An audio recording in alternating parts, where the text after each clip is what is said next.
Hello दोस्तों, आज हम लोग देखेंगे संविधान। तो संविधान दो शब्दों से मिलकर बना हुआ है, सम प्लस विधान। सम का मतलब है समान या बराबर, एंड विधान का मतलब है नियम कानून। तो संविधान 26 जनवरी 1950 को लागू हुआ था, एंड इसको बनने में 2 साल 11 महीने 18 दिन का समय लगा था। ठीक है, तो इसमें टोटल 395 अनुच्छेद हैं, 22 भाग हैं, एंड 12 अनुसूचियाँ हैं। तो सबसे आज हम लोग अनुसूचियों के बारे में पढ़ेंगे। तो सबसे पहली अनुसूची है भारत राज्यों का संघ है।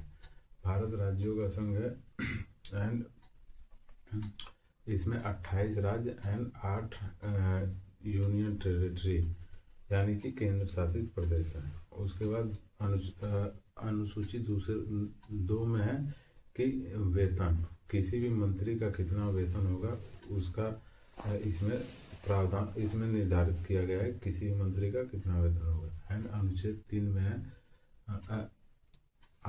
अनुसूची 3 में है शपथ, किसी भी मंत्री के लिए कौन सा शपथ दिलाया जाएगा, अनुसूची 3 में है। एंड 4 में है राज्यसभा। राज्यसभा से तात्पर्य है कि भारत में किस राज्य को कितनी जमीन कि कौन कौन से दर्जे, कौन कौन से नियम कानून देने हैं, ये अनुसूची 4 में है। एंड अनुसूची 5 में है SC/ST के लिए विशेष प्रावधान। जो SC/ST कास्ट है उनके लिए विशेष प्रावधान रखा गया है अनुसूची 5 में। एंड 6 में है पूर्वोत्तर राज्य। पूर्वोत्तर राज्य को थोड़ा सा विशेष दर्जा दिया जाता है क्योंकि थोड़ा पिछड़े इलाके हैं, जैसे असम, मिजोरम, त्रिपुरा, मेघालय, इनको। एंड अनुसूची 7 में है शक्ति का विभाजन। शक्ति का विभाजन से तात्पर्य है कुछ शक्तियां राज्य के पास होंगी, कुछ शक्तियां केंद्र के पास होंगी। तो इसमें संघ सूची जो जिसका अधिकार सरकार केंद्र के पास होगा। इधर राज्य सूची है तो उसका अधिकार राज्य सरकार के पास होती है। समवर्ती, जिसमें केंद्र और राज्य दोनों के पास इसकी शक्तियाँ होती है। एंड अवशिष्ट जो होते हैं, नई चीज़ें इन्वेंट होगी वो अवशिष्ट में आती हैं। इस पे कंट्रोल केंद्र सरकार कराएगा। एंड 8वीं अनुसूची है भाषा। तो संविधान जब बना था उस समय 14 भाषाएं थी टोटल इंडिया की, एंड उसके बाद आप प्रेजेंट टाइम में 22 भाषाएं हैं। एंड 9 अनुसूची 9 में है भूमि सुधार अधिनियम। इसमें पहला संविधान संशोधन करते हुए इसमें जमींदारी को खत्म कर दिया गया।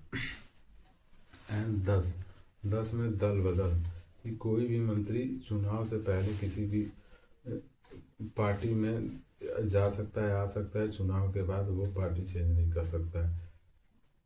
जैसे कोई चाहे कि हाँ इलेक्शन का रिजल्ट आ जाए, उसके बाद से कोई 2 लोग मिल के एक होके और कह दें कि हाँ मेरे वोट ज़्यादा हैं तो हम लोग की चलनी चाहिए, तो वो वैसा नहीं कर पाएगा चुनाव से पहले। ये राजीव गांधी ने बिल पास कराया था। एंड 11 में है पंचायत।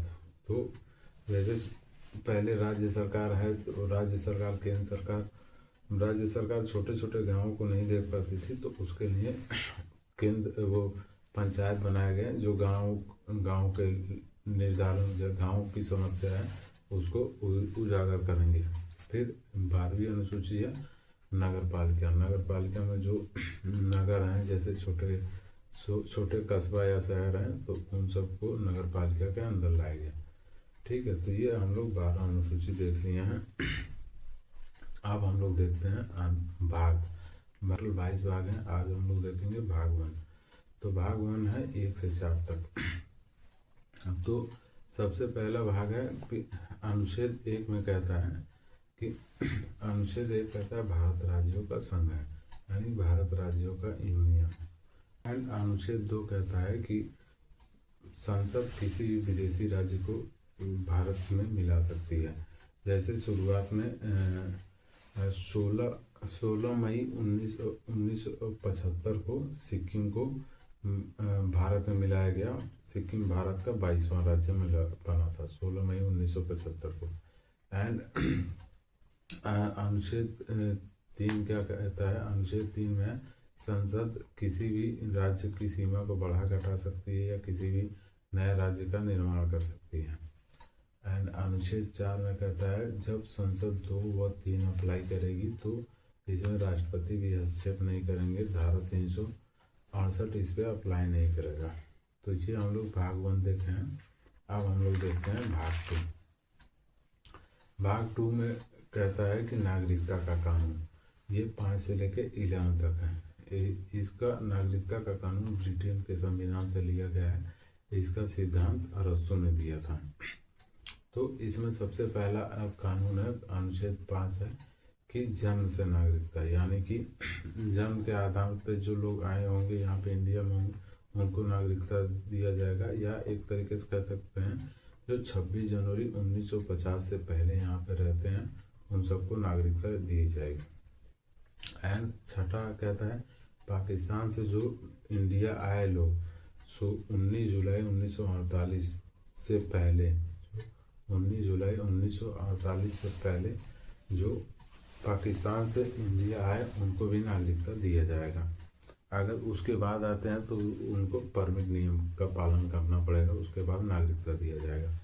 फिर अनुच्छेद 7 कहता है इंडिया से पाकिस्तान गए और फिर वापस आए उनको भी नागरिकता दिया जाएगा।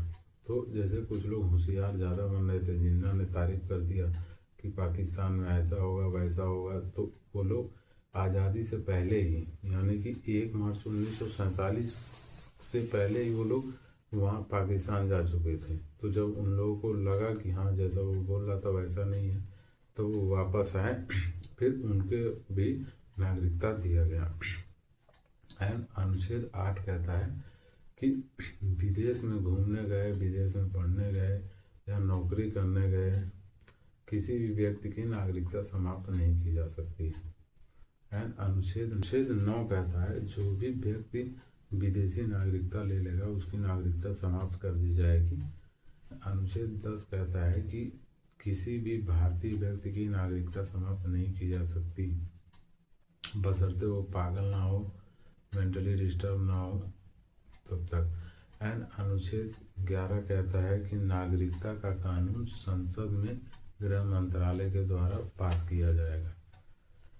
एंड भारत में एकाधी नागरिकता है, यानी कि पूरे देश के लिए कोई भी व्यक्ति हो उसके लिए एक ही नागरिकता काफ़ी है। लेकिन अमेरिका में दोहरी नागरिकता है कि वो एक देश का नागरिकता, उसको देश का नागरिकता भी लेना पड़ेगा, ऊपर से जिस राज्य में रह रहा होगा उस राज्य का भी नागरिकता लेना पड़ेगा। तो ये अमेरिका में है। अमेरिका में दोहरी नागरिकता है, इंडिया में एकाधी नागरिकता है। ठीक है दोस्तों, आज के लिए इतना ही रखते हैं। थैंक यू, आपका दिन शुभ हो।